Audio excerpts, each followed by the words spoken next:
At the moment you are under arrest, that's for assault, so you do not have to say anything, may harm in defence if you do not mention when questioned. It's up to which you later rely in court. Anything you do say may be given in evidence, alright? In fact, Henry told officers that he could not breathe 9 times. He told them he had been stabbed 4 times. The response from one officer was, "I don't think you have, mate."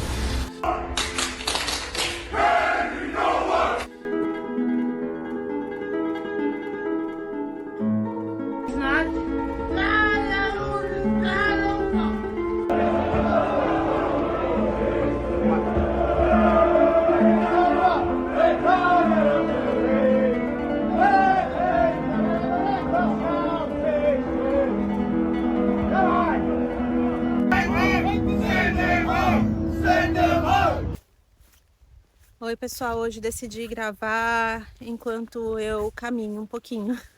Espero que gostem do passeio. Eu sei que no Brasil a quantidade de escândalos diários já mantém vocês muito ocupados, por isso não espero que vocês conheçam a história de que vou contar agora, pois essa se passou na Inglaterra. Henry Novak, um garoto inglês de 18 anos que estudava na Universidade de Southampton, tinha saído com seus amigos do time de futebol na noite de 3 de dezembro de 2025. Voltando para sua acomodação estudantil, ele gravava vídeos para enviar aos amigos pelo Snapchat. E no caminho, cruzou com um rapaz de 23 anos, Vikram Digwa, que carregava visivelmente um grande kirpan preso sobre a roupa. O kirpan, para quem não sabe, é uma faca cerimonial do sikhismo, uma religião da Índia. Os sikhs são conhecidos pelo uso de turbantes e por esse símbolo religioso, a faca, só um símbolo. Henry continua filmando e interage com este rapaz, que, irritado por ter sido filmado, arranca o celular de Henry, saca a faca, o kirpan, que era só para simbolizar a religião, não uma arma, jamais, e golpeou Henry 5 vezes. Um dos golpes foi letal, direto no coração. Mas Henry, mesmo esfaqueado, conseguiu correr tentando escapar. Ele ainda conseguiu subir em uma lixeira e escalou uma cerca gritando por ajuda, dizendo que havia sido esfaqueado e que estava morrendo. Os familiares de Digwa chegaram ao local do crime. Sua mãe retirou a faca da cena e levou para casa. Digwa filmava friamente Henry agonizando de dor e seu irmão, ao invés de chamar a ambulância, ligou para a polícia dizendo que seu irmão havia sido vítima de uma agressão racista, que eles eram sikhs, usavam turbantes e que Henry havia atacado seu irmão. Henry falava: "Eu estou morrendo." E Digwa respondia: "Você não está morrendo, bro." Henry respondeu: "Você me esfaqueou." E Digwa respondia: "Não, eu não te esfaqueei e você não vai escapar dessa, grandão." Quando a polícia chegou, viu Henry no chão, pediu para que ele se identificasse, mas acabou dando toda a atenção a Digwa, que contava a sua versão da história, de que Henry havia arrancado seu turbante ou agarrado pelo cabelo. O policial parecia até preocupado se Digwa estava ferido. Digwa até apresentou o olho inchado, alguns hematomas. Enquanto eles escutam com muita atenção a ladainha mentirosa de Digwa, Henry continuava pedindo por ajuda, dizendo que ele havia sido esfaqueado e que não conseguia mais respirar. Sabe o que a polícia respondeu para ele? "Foi esfaqueado? Onde? Eu não acho que você tenha sido esfaqueado, meu amigo." Os policiais algemaram Henry enquanto ele dizia que não conseguia respirar. Henry falou 9 vezes que não conseguia respirar. Falou 4 vezes que havia sido esfaqueado. O policial até se dispôs a levantar um pouco a blusa de Henry na altura da cintura e, como não viu nada de sangue, concluiu que não houve esfaqueamento. Sendo assim, iniciou-se um protocolo de prisão.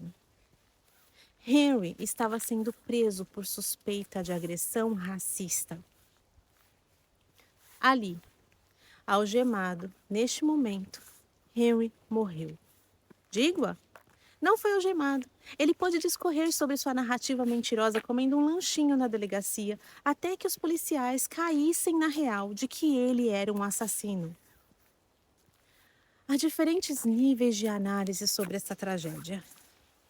Ela escancara perfeitamente a problemática da narrativa do wokeísmo nessa faceta do multiculturalismo. O Reino Unido, assim como o Canadá, querem ser o exemplo dessa distopia. O que temos hoje é um sistema de segregação onde os nativos são considerados cidadãos de segunda classe, sem direito à presunção de inocência, pois são culpados por padrão. E a morte pode ser a única forma de provar inocência. O nativo britânico está coagido a desistir de seus valores e crenças e adotar a nova religião, sem garantias de proteção. Hoje, pessoas ali são presas por pregar o evangelho em público. E não importa o seu nível de alcance nas redes sociais, você será submetido à busca e apreensão, caso manifeste publicamente ideias contrárias ao que diz o novo contrato social. Para quem não sabe de que contrato estou falando, me refiro a um acordo implícito e instituído através de leis onde nós cedemos parte da nossa liberdade em troca de um Estado que garanta a segurança e direitos básicos. Que liberdades seriam essas que cedemos para poder conviver em sociedade? Fazer justiça com as próprias mãos, por exemplo. Liberdade absoluta de ação. Nós temos leis que limitam algumas ações que possam prejudicar outras pessoas, certo? Parece que este contrato foi reescrito pelo multiculturalismo. O nativo britânico não pode andar carregando uma arma. Reino Unido é um dos países mais restritos no mundo no quesito armas. Nem spray de pimenta as garotas britânicas podem carregar para se proteger de potenciais estupradores, imagine. Aliás, me lembrei também que um cidadão britânico não pode estuprar mulheres. Um cidadão comum britânico não pode se casar com crianças. Nem pode desistir de seu trabalho para viver integralmente de benefícios, incluindo moradia paga. Parece que o contrato realmente foi quebrado. Enquanto eu gravo este vídeo, protestos massivos e violentos aconteceram em Belfast por conta de um refugiado do Sudão que tenta decapitar um morador local. Moradores conseguiram impedir que o rapaz fosse morto enquanto a polícia não chegava, mas o medo era que a polícia chegasse e dissesse: decapitado? Não, meu amigo, você não será decapitado por este homem com esta faca. Vocês se lembram do movimento pelo motivo que o movimento Black Lives Matter se iniciou? Houve protestos em todo o mundo com o grito: não consigo respirar. Os adeptos a este movimento abraçaram uma causa cheia de controvérsias, mas que não podem ser questionadas. Porém, como eu não me importo muito com a frustração alheia, faço questão de trazer aqui porque o paralelo é inevitável. Tudo começou porque George Floyd, negro, foi apreendido por um policial em Minneapolis, Estados Unidos. O policial o imobilizou com o joelho em seu pescoço, enquanto ele dizia: não consigo respirar. A legalidade deste procedimento e o nível de brutalidade deste policial foi questionado, debatido, deu pano para vários documentários. E como o caso teve uma repercussão gigantesca, não sei se um dia saberemos a real causa da morte deste homem, que estava intoxicado por drogas pesadas no momento do incidente. Independentemente disso, este homem tinha algumas passagens pela polícia por posse de drogas e assalto à mão armada. Ele era a caricatura perfeita para a narrativa do oprimido, sabe? A vítima da sociedade opressora que o colocou no mundo das drogas e do crime. Este homem, sim, era digno de ser vítima. Sua morte colocou de joelhos celebridades de todo o mundo. Até mesmo os policiais do Reino Unido se ajoelharam pela morte do americano negro.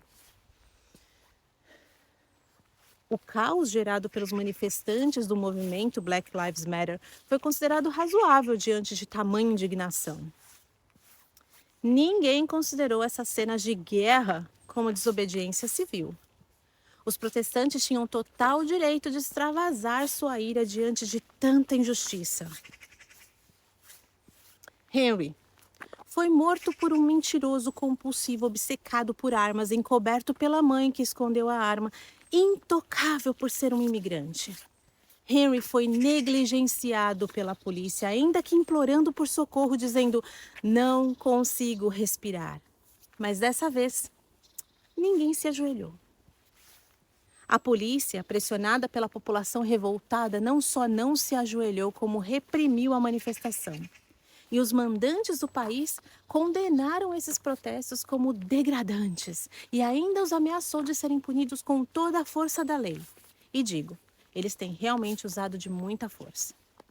Há alguns anos, eu tenho ouvido debates sobre racismo reverso, um racismo contra o branco. E descaradamente todos os argumentos para deboche se enquadram naquela retórica de reparação e vingança, ou seja, ataques ao branco nunca será considerado racismo.